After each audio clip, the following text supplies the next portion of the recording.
여러분, 살면서 이런 경험 한 번쯤 해보셨나요? 오랫동안 믿어온 사람이 있었는데 어느 날 갑자기 그 사람의 진짜 얼굴을 보게 된 순간 말입니다. 말로 표현하기 어려운 그 섬뜩함, 그 배신감, 그 허탈함. 우리 세대는 젊은 시절부터 사람을 믿고 의지하며 살아왔기에 그 상처가 더욱 깊게 남습니다. 그래서 오늘 저는 여러분께 정말 중요한 이야기를 드리려고 합니다. 곁에 두어서는 안 될 사람과 반드시 붙잡아야 할 귀한 인연, 그 차이를 얼굴 하나로 꿰뚫어 보는 방법입니다. 여러분은 혹시 이런 생각 해보신 적 있으신가요?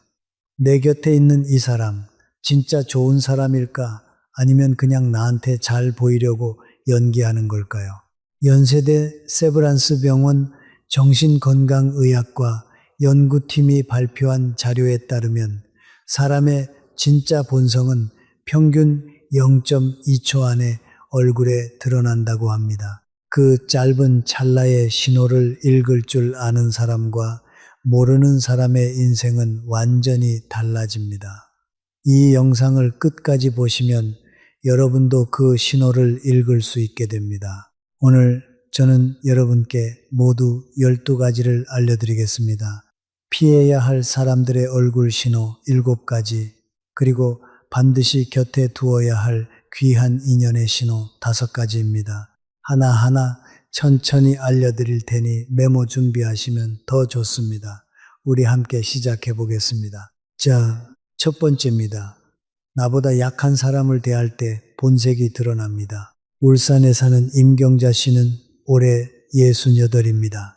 평생 식당을 운영하며 억척스럽게 살아온 분입니다. 임경자 씨에게는 수십 년간 알고 지낸 거래처 사장님이 있었습니다. 그분은 임경자 씨 앞에서는 항상 품위 있고 예의 바른 모습이었습니다. 명절마다 선물을 챙겨오고 임경자 씨 손자 돌잔치에도 두툼한 봉투를 가져왔습니다. 임경자 씨는 그분을 진심으로 믿고 따랐습니다. 그런데 어느 날이었습니다. 두 분이 함께 한정식 집을 찾았는데 22살쯤 되어 보이는 아르바이트생이 실수로 물병을 건드렸습니다. 그 바람에 그 사장님 바지에 물이 조금 튀었습니다. 임경자 씨는 그 순간 자신의 눈을 의심했습니다. 방금까지 자신에게 환하게 웃던 그분의 얼굴이 순식간에 돌처럼 굳어지더니 눈빛이 싸늘하게 변한 겁니다. 야, 너 지금 뭐 하는 거야? 눈을 어디다 팔고 다니는 거야? 이게 얼마짜리 옷인데? 너 같은 애들은 이래서 안 된다니까. 그 목소리는 임경자 씨가 한 번도 들어보지 못한 것이었습니다. 평소와는 완전히 딴판인 차갑고 경멸스러운 그 얼굴. 잠시 후 그 사장님은 임경자 씨와 눈이 마주치자 바로 다시 싹싹한 미소를 지으며 말했습니다.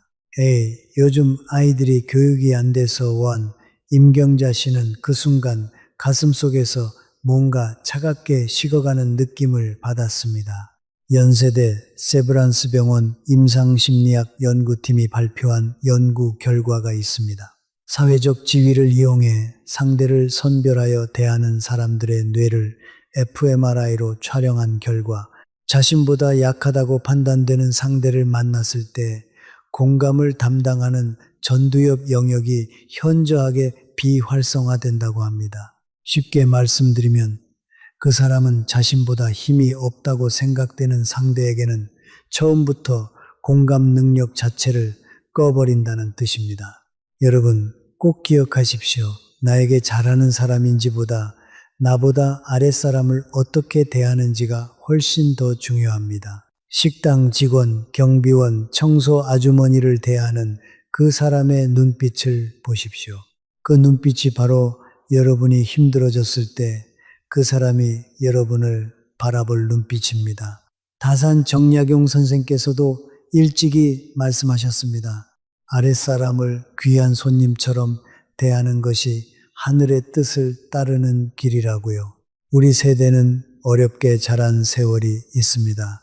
밥 한 끼가 소중했던 시절, 남의 도움 한 번이 평생 잊히지 않는 시절을 살아왔습니다.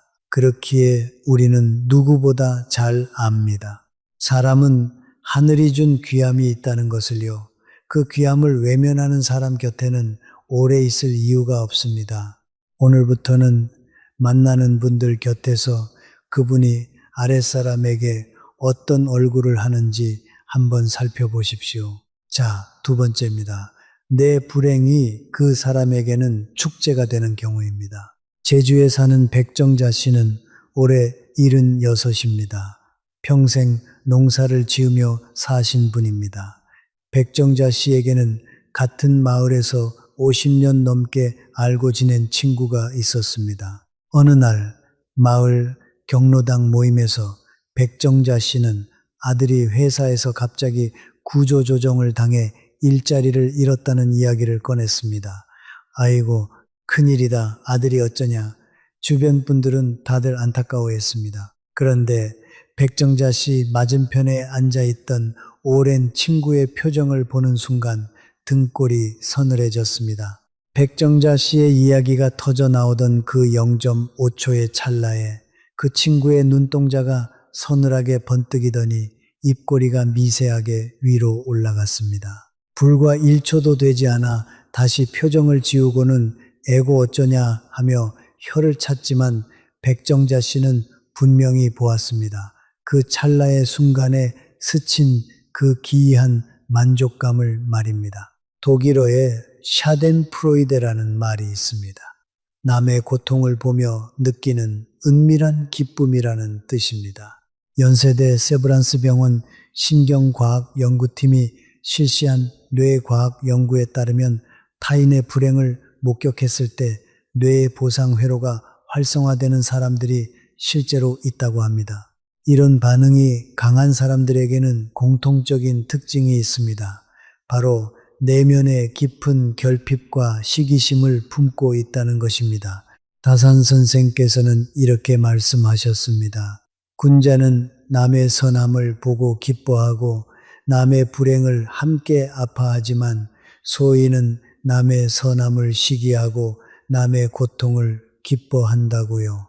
이런 사람은 절대로 여러분이 진정 어렵고 힘든 순간에 곁을 지켜줄 사람이 아닙니다. 오히려 여러분의 비극을 안챈거리로 삼아 다른 자리에서 떠들고 다닐 가능성이 큽니다. 여러분, 누군가 힘든 소식을 전했을 때 주변 사람들의 표정을 한번 살짝 둘러보십시오. 모두가 걱정하는 그 순간에 혼자만 눈빛이 묘하게 빛나거나 입꼬리가 미세하게 올라가는 사람이 있다면 그 사람에게는 절대 여러분의 속사정을 털어놓지 마십시오. 내 아픔이 그 사람의 오락이 되어서는 안 됩니다. 우리가 살면서 쌓아온 소중한 이야기들은 진심으로 함께 아파해 줄 사람에게만 전해야 합니다. 우리 모두 인생에서 어려운 시절을 겪어봤습니다. 그 고난의 시간에 진심으로 손 내밀어 주던 사람이 얼마나 고마웠는지 우리는 압니다. 그리고 그 반대로 내 아픔 앞에서 눈을 피하거나 돌려버린 사람이 얼마나 서러웠는지도 압니다.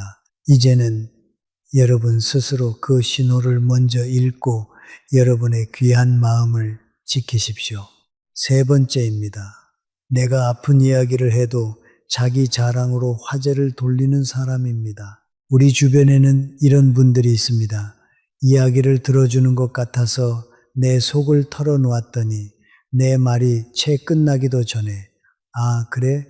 근데 나는 말이야 하며 자기 이야기로 화제를 가져가 버리는 분들 말입니다. 청주에 사는 장순옥 씨는 올해 72입니다. 얼마 전 건강검진에서 좋지 않은 결과가 나와 마음이 무거웠습니다. 오랜 친구를 만나 그 걱정을 조심스레 꺼냈습니다. 그런데 장순옥 씨가 뱉은 말이 공기 중에 떠 있을 때였습니다. 그 친구는 잠깐 건성으로 반응하더니 곧바로 핸드폰을 꺼내들고 목소리를 높였습니다. 어머, 맞아. 내 얘기 좀 들어봐. 우리 아들이 이번에 승진했는데 회사에서 포상까지 받았다지 뭐야.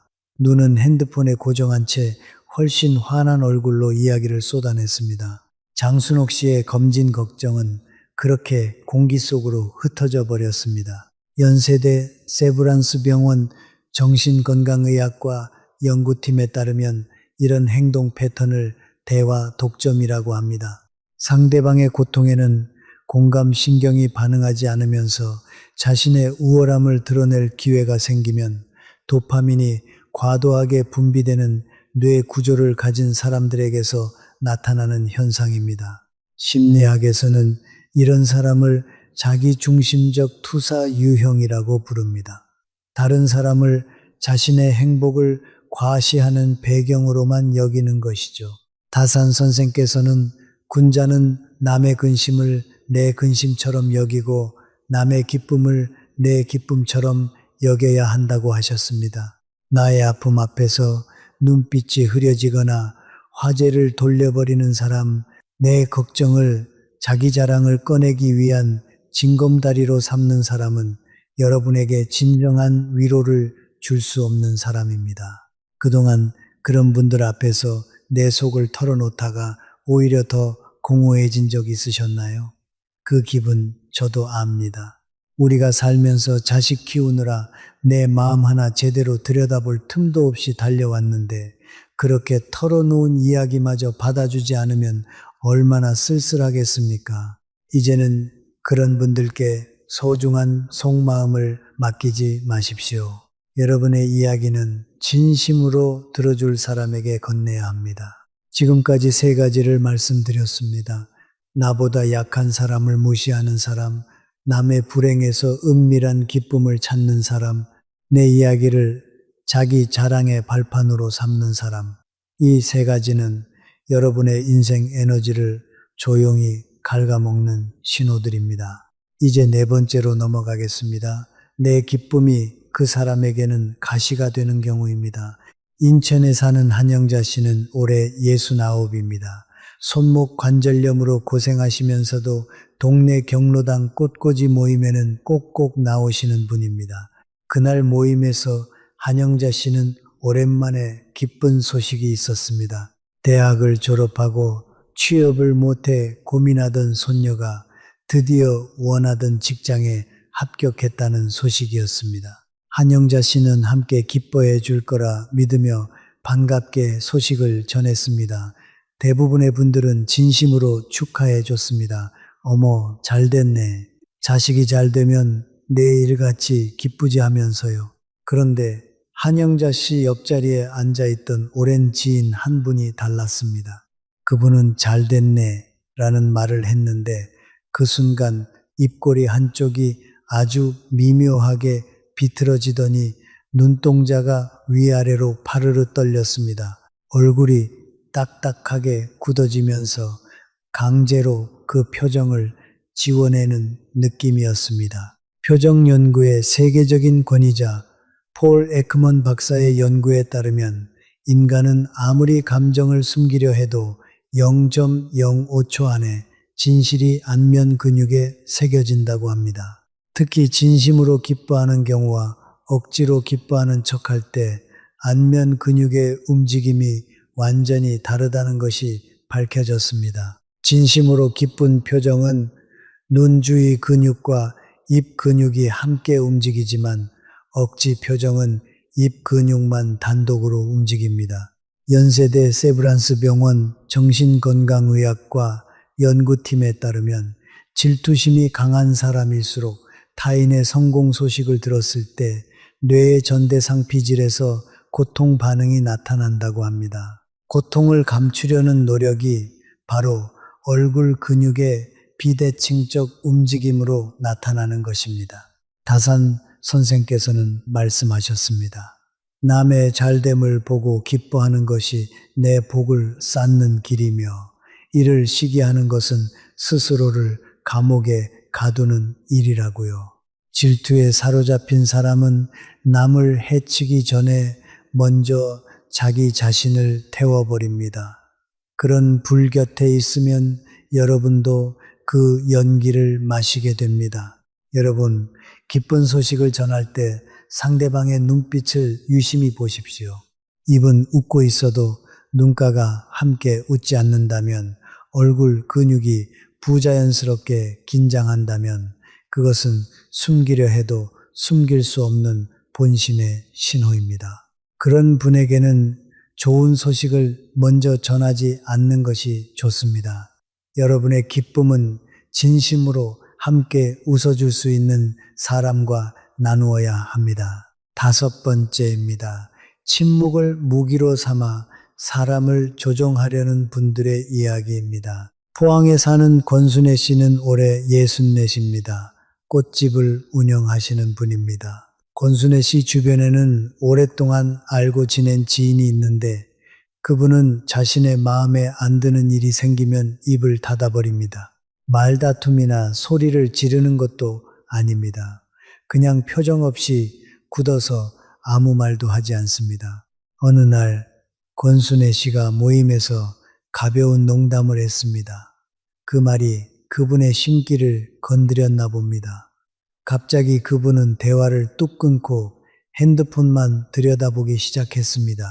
묻는 말에는 글쎄 라고만 짧게 답하고 시선을 바닥으로 내리깐 채 불쾌한 무표정을 유지했습니다. 공기가 얼음장처럼 굳어졌고 주변 사람들은 눈치를 보기 시작했습니다. 어디 불편하세요? 제가 실수라도 했나요? 하며 달래보아도 그분은 차가운 침묵으로 일관했습니다. 뇌과학 연구에 따르면 이런 침묵 공세는 심리학적으로 수동적 공격성이라고 불립니다.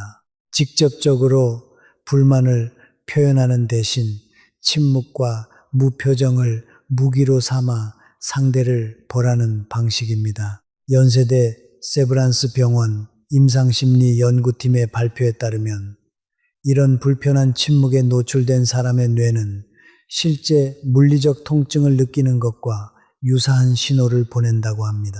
침묵은 때로 폭력보다 더 깊은 상처를 남길 수 있습니다. 이런 방식의 침묵은 결국 상대방으로 하여금 내가 뭘 잘못했나 하며 죄책감을 느끼게 만들고 자연스럽게 그 사람의 뜻대로 사과하고 달래도록 유도합니다. 말 한마디 없이 상대를 자기 마음대로 조종하는 것입니다.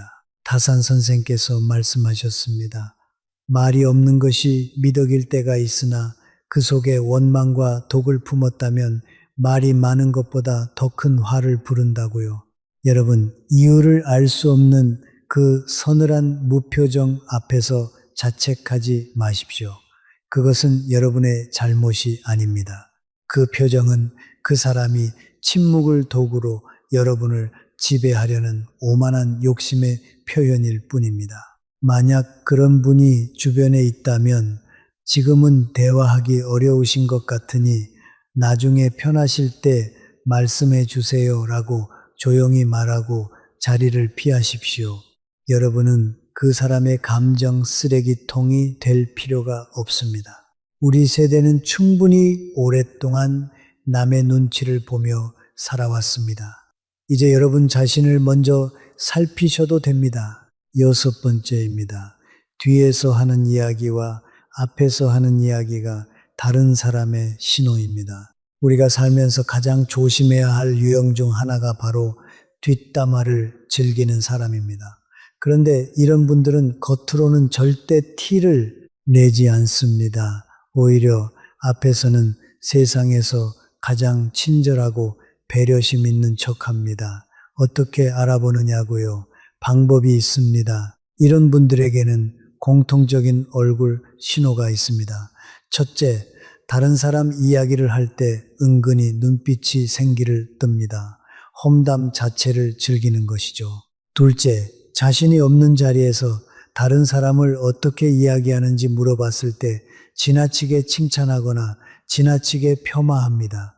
균형 잡힌 시각이 없습니다. 셋째, 남의 이야기를 전달할 때 눈빛이 조금 흥분된 듯 빛납니다. 가십을 즐기는 본성이 표정에서 새어나오는 것입니다. 연세대 세브란스 병원 심리학 연구팀에 따르면 뒷담화를 습관적으로 하는 사람들은 남에 대한 이야기를 통해 자신의 위치를 높이려는 심리적 보상을 얻는다고 합니다. 그리고 결정적으로 중요한 사실이 있습니다. 그분이 지금 여러분 앞에서 다른 사람 험담을 하고 있다면 여러분이 없는 자리에서는 여러분 이야기를 하고 있다는 뜻입니다. 꼭 기억하십시오.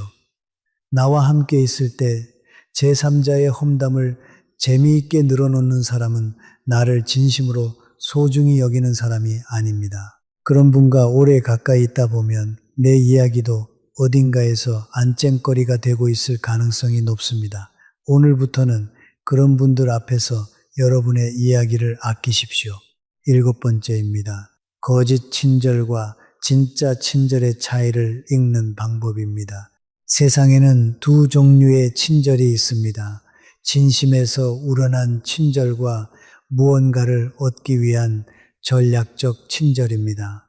이 두 가지는 보기에는 비슷해 보이지만 자세히 들여다보면 확연히 다릅니다. 전략적 친절을 베푸는 사람들의 특징이 있습니다. 첫째, 친절의 방향이 언제나 자신에게 도움이 될 사람을 향합니다. 힘없는 사람에게는 관심이 없다가 도움이 될 것 같은 사람이 나타나면 갑자기 아낌없이 베풉니다. 둘째, 자신의 친절을 내세웁니다. 내가 이만큼 해줬는데 라는 말을 자주 씁니다. 진정한 친절은 베풀고 나서 잊어버리는 것인데 그분들은 기억하고 계산합니다. 셋째, 도움을 받을 가능성이 사라지면 태도가 달라집니다. 여러분이 더 이상 그들에게 쓸모가 없다고 판단되는 순간 그 온기가 사라집니다. 반면 진짜 친절을 가진 분들은 눈에 띄는 대가 없이도 묵묵히 합니다. 기억하거나 자랑하지 않습니다. 그리고 결정적으로 여러분이 힘들 때 그 친절이 더욱 빛을 발합니다. 안동에 사는 오복순 씨는 올해 77입니다. 무릎 인공관절 수술을 받으신 분인데 몇 년 전 수술 직후 꼼짝을 못하고 계실 때 이야기입니다. 그 시간에 어떤 분은 매일 반찬을 싸들고 와서 아무 말 없이 두고 갔습니다. 뭐 필요한 게 있으면 언제든지 말하세요 라는 한마디만 남기고요. 어떤 분은 처음에는 자주 안부를 물어왔지만 몸이 좋아질수록 연락이 뜸해지더니 오복순 씨가 어느 정도 회복된 후에는 완전히 연락을 끊었습니다. 그리고 훨씬 나중에 무언가 부탁이 있을 때 다시 연락이 왔습니다. 진짜 친절은 내가 필요할 때만 나타나지 않습니다. 가장 어렵고 힘든 시간에 조용히 곁에 있어 줍니다. 그리고 내가 회복한 후에도 변함없습니다. 그 일관성이 진짜 마음을 보여주는 신호입니다. 지금까지 7가지를 말씀드렸습니다. 잠깐 정리해 드릴게요. 하나, 나보다 약한 사람을 무시하는 눈빛. 둘, 남의 불행에서 은밀히 기뻐하는 찰나의 표정. 셋, 내 아픔을 자기 자랑의 발판으로 삼는 태도. 넷, 내 기쁨 앞에서 굳어버리는 질투의 얼굴. 다섯, 침묵을 무기로 삼는 조종 방식. 여섯, 앞과 뒤가 다른 이중성. 일곱, 계산된 친절과 진짜 친절의 차이. 이 7가지가 여러분 주변에서 조용히 에너지를 빼앗아가는 신호들입니다. 여러분, 잠깐 쉬어가겠습니다. 이 이야기들을 들으시면서 혹시 지나간 기억들이 떠오르지는 않으셨나요? 그 기억이 떠오르면서 가슴이 쓰렸다면 그것은 여러분의 마음이 충분히 예민하고 세심하다는 증거입니다. 잘못 본 것이 아닙니다. 느낀 것이 맞습니다. 그리고 지금 이 영상을 보고 계신 덕분에 앞으로는 그런 상처를 덜 받으실 수 있습니다. 이제 우리가 반드시 곁에 두어야 할 귀한 분들의 신호를 살펴보겠습니다. 여러분, 이 세상에는 나쁜 사람만 있는 것이 아닙니다. 팍팍한 세상 속에서도 진심으로 우리 곁을 지켜줄 보석 같은 인연들이 분명 있습니다.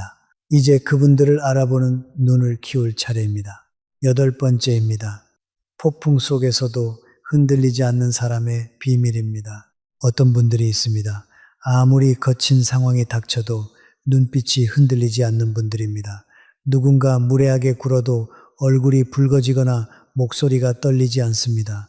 그렇다고 돌처럼 차갑게 굳어 있는 것도 아닙니다. 오히려 그 상황 속에서도 따뜻하면서 단단한 표정을 유지합니다. 천안에 사는 서영순 씨는 올해 66입니다.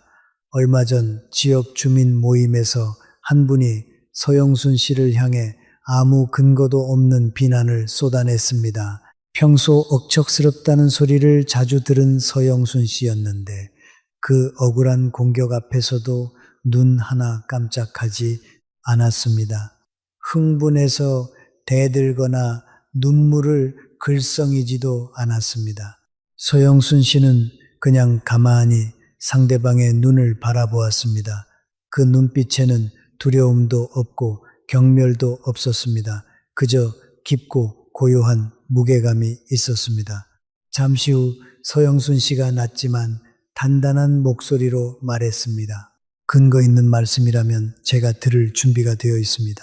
그런데 그 표정을 본 상대방이 오히려 당황해서 먼저 시선을 피했습니다. 하버드 의과대학 심리학과 연구팀의 연구에 따르면 극도의 스트레스 상황에서도 얼굴 표정을 의식적으로 평온하게 유지하려고 노력하면 뇌의 전두엽이 활성화되어 실제로 감정 조절이 더 잘 된다고 합니다. 즉 평온한 척하는 것 자체가 실제로 마음을 평온하게 만든다는 것입니다. 오랜 세월 마음을 닦아온 분들에게서 보이는 그 흔들리지 않는 표정은 단순히 참는 것이 아닙니다. 마음의 뿌리가 깊이 박혀 있다는 증거입니다. 이런 분들이 곁에 있으면 나도 모르게 든든해집니다. 내가 흔들릴 때 그분의 평온함이 나를 잡아줍니다. 바람이 심하게 불어도 곁에 큰 나무가 있으면 덜 흔들리는 것처럼요. 이런 분을 발견하셨다면 절대 그 인연을 가볍게 여기지 마십시오. 다산 선생께서는 군자는 거센 바람이 불어도 뜻이 꺾이지 않으며 표정은 태연해야 한다고 하셨습니다.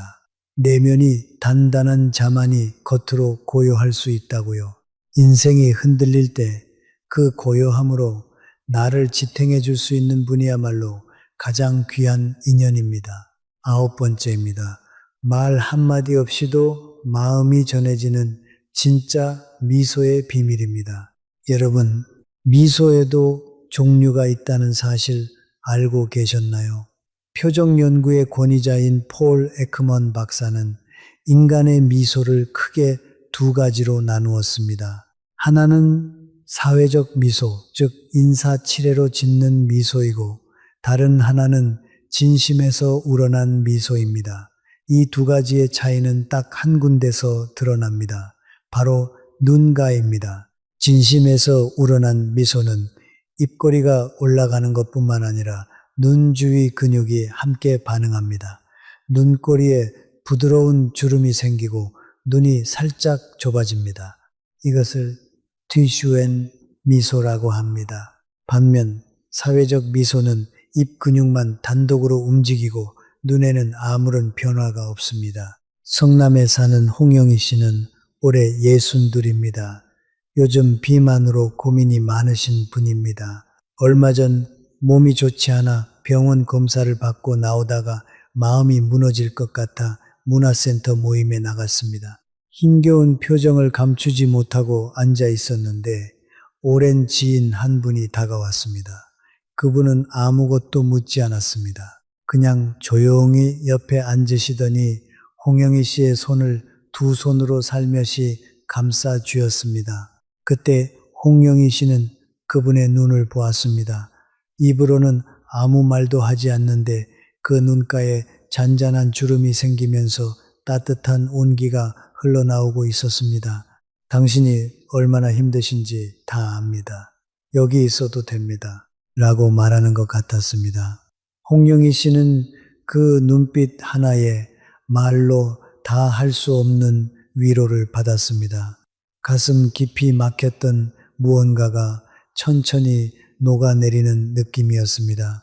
연세대 세브란스 병원 뇌과학 연구팀에 따르면 진정한 미소를 받은 사람의 뇌에서는 즉각적으로 옥시토신이라는 호르몬이 분비된다고 합니다. 이 호르몬은 안정감과 신뢰감을 만들어내는 호르몬입니다. 그래서 진심이 담긴 눈빛 하나가 1000마디 말보다 더 깊은 위로가 될 수 있습니다. 여러분 주변에서 눈가에 따뜻한 주름이 함께 생기는 미소를 짓는 분을 발견하셨나요? 그 눈빛이 진심인지 아닌지는 여러분의 본능이 먼저 압니다. 가슴이 따뜻해지고 마음이 편안해진다면 그것이 진심입니다. 그런 분이 있다면 절대 놓치지 마십시오.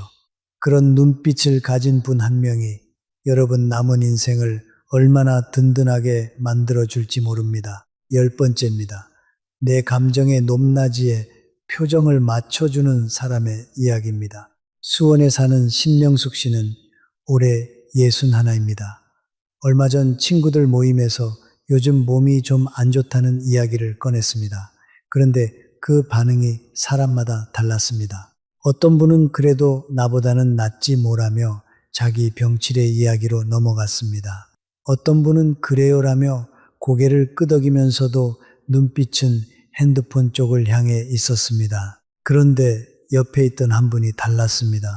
신명숙 씨가 조금 힘들다고 이야기할 때 그분의 미간에도 잔잔한 걱정의 주름이 생겼습니다. 신명숙 씨가 웃으며 그래도 큰일은 아닌 것 같다고 하자 그분의 눈가에도 같이 부드러운 안도의 빛이 스쳤습니다. 신명숙 씨가 말하는 속도에 맞춰 천천히 고개를 끄덕이고 신명숙 씨가 잠깐 숨을 고르면 그분도 잠시 기다려 주었습니다. 마치 신명숙 씨의 마음속 파도에 자신의 표정을 일일이 맞추고 있는 것 같았습니다. 그 정성스러운 반응 앞에서 신명숙 씨는 마음의 문이 스르르 열리는 것을 느꼈습니다. 이탈리아 파르마 대학의 연구에 따르면 타인의 감정을 관찰할 때 우리 뇌의 거울 뉴런이 활성화되어 상대의 감정을 마치 내가 직접 느끼는 것처럼 경험하게 됩니다. 건강한 공감 능력을 가진 사람들은 이 거울 뉴런이 매우 활발하게 반응합니다. 그래서 내가 슬플 때 그분의 눈가에도 자연스럽게 아픔이 배어나오고 내가 기쁠 때 그분의 눈에도 함께 빛이 돌게 됩니다. 연세대 세브란스 병원 신경과학 연구팀의 발표에 따르면 이처럼 공감적 표정 반응이 높은 사람들은 사회적 관계에서 훨씬 깊은 신뢰를 형성하며 함께하는 사람들의 정서적 안정에도 큰 도움이 된다고 합니다. 쉽게 말씀드리면 그런 분들은 주변 사람들을 단순히 알고 지내는 관계가 아니라 진심으로 안아주는 관계로 만든다는 것입니다. 다산 선생께서는 남의 마음을 헤아리는 것이 모든 관계의 시작이라고 하셨습니다. 내 감정의 속도에 기꺼이 자신의 표정을 맞추어 주는 분, 그것이 얼마나 귀한 일인지는 우리가 살면서 얼마나 많이 그런 대접을 받지 못했는지를 돌아보면 알 수 있습니다. 자식 키우느라, 일하느라 내 감정은 늘 뒤로 미루며 살아온 우리 세대에게 그런 분은 참으로 반갑고 귀합니다. 11번째입니다. 말과 행동이 일치하는 사람을 알아보는 방법입니다. 사람을 오래 두고 보면 가장 확실하게 알 수 있는 것이 있습니다. 그 사람이 말한 것을 행동으로 옮기는 사람인가 하는 것입니다. 말은 생각보다 쉽습니다. 힘들면 말해, 내가 도와줄게 라는 말은 누구나 할 수 있습니다. 하지만 실제로 내가 힘들 때 그 말을 기억하고 나타나는 사람은 드뭅니다. 이 두 종류의 사람을 구별하는 얼굴 신호가 있습니다. 진심으로 약속하는 사람은 약속을 이야기할 때 눈빛이 흔들리지 않습니다. 상대방의 눈을 똑바로 바라보며 말합니다. 반면 입에 발린 소리를 하는 사람은 그 말을 할 때 시선이 약간 옆으로 벗어나거나 너무 많은 추가 설명을 덧붙입니다. 대전에 사는 정현숙 씨는 올해 74입니다. 몇 년 전 남편이 갑자기 건강이 나빠져 힘든 시기를 보냈습니다. 그때 많은 분들이 힘들면 언제든지 연락해라고 말했습니다. 실제로 연락했을 때 선뜻 와준 분은 3명이었습니다. 그 3분은 공통점이 있었습니다. 처음에 도와준다고 했을 때 눈빛이 흔들리지 않고 단순하게 이야기했습니다. 복잡한 조건이나 길고 화려한 약속이 없었습니다. 그냥 나 있잖아 라는 짧은 말이었습니다. 연세대 세브란스 병원 심리학 연구팀에 따르면 말과 행동이 일치하는 사람은 약속을 할 때 언어와 표정이 함께 일관된 신호를 보낸다고 합니다. 복잡하게 꾸미지 않고 담백합니다. 반면 지킬 수 없는 약속을 하는 사람은 과도하게 화려한 표현을 쓰거나 시선이 일관되지 않습니다. 여러분 주변에서 말이 많고 화려하지만 정작 어려울 때 보이지 않는 분이 있으신가요? 반면 말은 적어도 있어야 할 순간에 반드시 나타나는 분이 있으신가요? 그 차이가 바로 진짜와 가짜를 가르는 기준입니다. 12번째입니다. 내가 가장 힘들 때 진짜로 나타나는 사람의 신호입니다. 이것이 오늘의 마지막이자 가장 중요한 이야기입니다. 사람은 내가 잘 나갈 때는 모두 곁에 있습니다. 건강할 때, 돈이 있을 때, 여유가 있을 때는 많은 분들이 함께 합니다. 하지만 내가 아플 때, 힘들 때, 무너질 것 같을 때, 그때도 곁에 있는 사람이 진짜입니다. 원주에 사는 나영옥 씨는 올해 59입니다.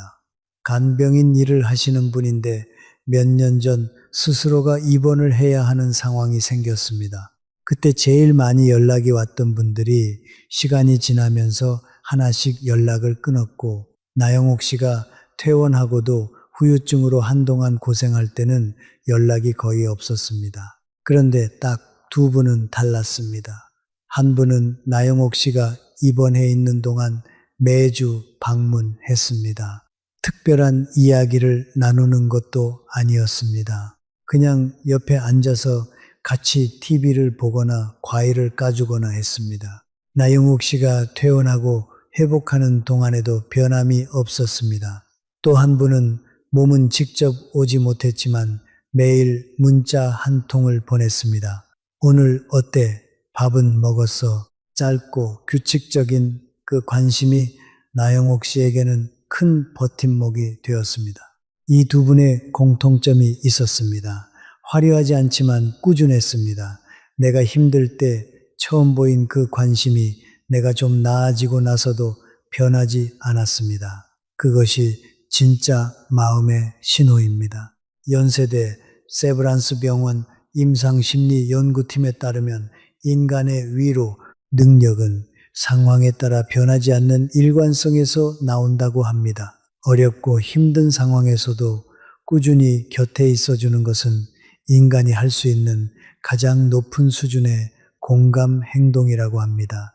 다산 선생께서 말씀하셨습니다. 진정한 벗은 내가 가장 어두운 밤을 보낼 때 함께 앉아 있어 주는 사람이라고요. 내가 잘 나갈 때의 인연은 셀 수 없이 많지만 진짜 내 사람은 내가 무너질 때 그 자리에 있는 사람입니다. 그런 분을 이미 만나셨다면 오늘 이후로 더욱 소중히 여기시길 바랍니다. 아직 만나지 못하셨다면 포기하지 마십시오. 그런 인연은 반드시 있습니다. 그리고 여러분도 누군가에게 그런 사람이 되어 주실 수 있습니다. 이제 오늘 말씀드린 12가지를 모두 정리해 드리겠습니다. 피해야 할 7가지 신호입니다.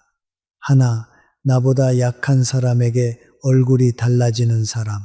둘, 남의 불행에서 찰나의 만족감을 보이는 사람. 셋, 내 아픔을 자기 자랑의 발판으로 삼는 사람. 넷, 내 기쁨 앞에서 얼굴이 굳어지는 사람. 다섯, 침묵을 조종의 도구로 쓰는 사람. 여섯, 앞과 뒤가 다른 이중성을 가진 사람. 일곱, 계산된 친절을 베푸는 사람. 반드시 붙잡아야 할 5가지 신호입니다. 여덟, 어떤 상황에서도 눈빛이 흔들리지 않는 사람. 아홉, 눈가에 진짜 주름이 생기며 웃는 사람.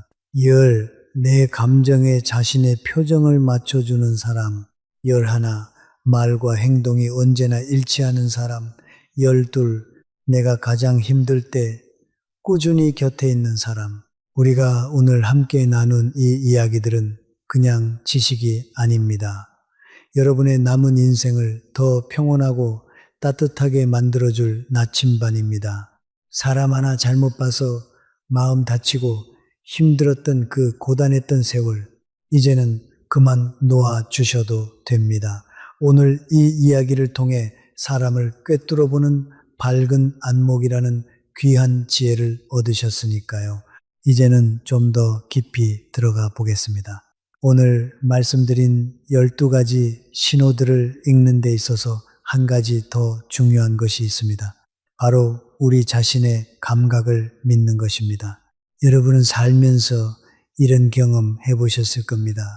어떤 사람을 처음 만났을 때 이유도 모르게 뭔가 불편한 느낌이 드는 경우가요. 반대로 오래 알고 지낸 것도 아닌데 이상하게 편안하고 마음이 놓이는 사람이 있기도 합니다. 그 감각이 바로 우리 몸이 보내는 신호입니다. 연세대 세브란스 병원 신경과학 연구팀에 따르면 사람의 뇌는 상대방의 표정과 몸짓에서 나오는 수백 가지 신호를 동시에 처리한다고 합니다. 그 처리 속도는 너무 빨라서 우리 의식이 따라가기 전에 먼저 결론을 내놓습니다. 그것이 바로 우리가 느끼는 첫인상이고 본능적인 불편함이나 편안함입니다. 이 감각은 틀리지 않습니다. 다만 우리가 이성으로 그 감각을 덮어버릴 때 문제가 생기는 것입니다. 에이, 그럴 리가 없어. 오래 알고 지낸 사람인데 나한테 잘해줬으니까 좋은 사람일 거야. 이렇게 이성으로 본능적 신호를 무시했다가 나중에 뒤통수를 맞는 경우가 생기는 것입니다. 우리 세대는 어떻습니까? 우리는 젊은 시절부터 체면 때문에, 관계 때문에, 가족 때문에 내 감각보다 외부 시선을 더 많이 따랐습니다. 내가 불편한 것을 느껴도 티를 내면 안 된다고 배웠습니다. 그 오랜 습관 때문에 우리의 감각 지뢰가 종종 말문을 잃어버렸습니다. 이제 달라지셔야 합니다. 여러분의 몸이 보내는 신호를 믿으십시오. 어떤 사람 곁에 있을 때 이상하게 기가 빠지고 피곤하다면 그것은 이유가 있는 피곤함입니다. 어떤 사람 곁에서 이유 없이 마음이 가벼워진다면 그것도 이유가 있는 편안함입니다. 그 신호를 따르십시오. 자, 이제 실제로 오늘 배운 것을 어떻게 삶에 적용하실 수 있는지 말씀드리겠습니다. 3가지만 기억하시면 됩니다. 첫째, 관찰하되 판단을 미루십시오. 한 번의 표정만으로 그 사람 전체를 판단하는 것은 위험합니다. 여러 상황에서 여러 번 보십시오. 특히 그 사람이 선택의 여지가 없는 상황, 즉 아무도 보지 않는다고 생각할 때의 표정이 진짜입니다. 둘째, 다수 신호를 종합하십시오.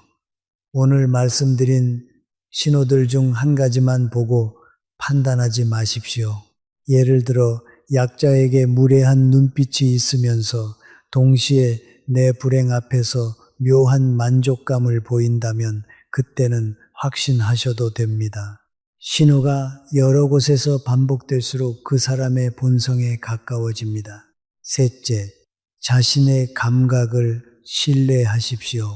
위에서 말씀드린 것처럼 여러분의 몸이 먼저 알고 있을 때가 많습니다. 그 감각이 반복적으로 같은 신호를 보내고 있다면 이제 이성도 그 신호에 귀를 기울일 때입니다. 여러분, 인간관계는 우리 삶에서 건강만큼이나 중요합니다. 아니, 어쩌면 더 중요할 수 있습니다. 연세대 세브란스 병원 예방의학과 연구팀이 65세 이상 노인사 200명을 대상으로 12년간 추적 연구한 결과가 있습니다. 긍정적인 인간관계를 유지한 그룹은 그렇지 않은 그룹에 비해 치매 발생률이 약 2.7배 낮았고 우울증 발생률은 3.1배 낮았습니다. 즉, 어떤 사람과 함께 하느냐가 여러분의 뇌 건강에도 직접적인 영향을 미친다는 것입니다. 반면 독성 관계, 즉 지속적으로 스트레스를 주고 에너지를 빼앗는 관계는 만성 스트레스 호르몬인 코르티솔을 과다 분비시켜 면역 기능을 떨어뜨리고 혈압을 높이며 신장 건강에도 나쁜 영향을 미친다고 합니다. 좋은 사람을 곁에 두는 것이 그 어떤 영양제보다 강력한 건강 처방이 될 수 있습니다. 어떻게 설명드릴까요? 그러니까 쉽게 말씀드리면 이렇습니다. 우리가 아침마다 몸에 좋은 음식을 챙겨 드시는 것처럼 관계도 건강한 것을 골라야 한다는 것입니다. 독이 되는 음식을 매일 먹으면 몸이 망가지듯 독이 되는 관계를 오래 유지하면 마음이 망가집니다.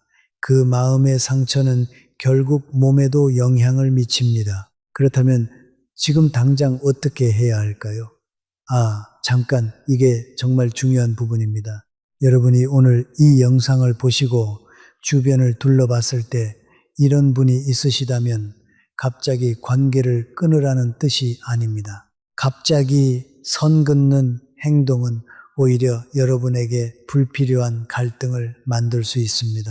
대신 이렇게 하십시오. 우선 그분들께 드리는 에너지를 조용히 줄이십시오. 이야기를 덜 하고 속마음을 덜 꺼내고 만나는 횟수를 천천히 조정하십시오. 동시에 여러분에게 에너지를 주는 분들과의 시간을 조금씩 늘리십시오.